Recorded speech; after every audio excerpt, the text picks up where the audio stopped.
Hello guys, আজকে হবে আলু আর টমেটো দিয়ে মাছের তেলের একটা রেসিপি করতেছি। দেখো, লঙ্কা কেটে নিয়েছি, পেঁয়াজ কেটে নিয়েছি, টমেটো, আলু।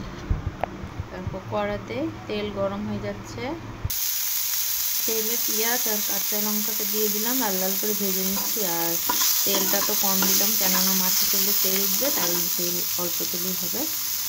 পেঁয়াজটা ভাজা হয়ে গেছে, এখন আমি মাছের তেলটা দিয়ে দেবো। দেখো, তেল বেরিয়ে এসেছে, তো এখন আমি লবণ আর হলুদটা দিয়ে দিলাম। এবারে আলু আর টমেটোটা দিয়ে দিলাম, এখন আমি নেড়ে চেড়ে ঢেকে দেবো। তাহলে দেখো, আমার মাছের তেল ভাজা হয়ে যাচ্ছে, সেদ্ধ হয়ে গেছে। দেখো, তো আমার এরকম করে রেসিপি পেতে বানাও। আমার রেসিপিটা ভালো লাগলে লাইক কমেন্ট করো।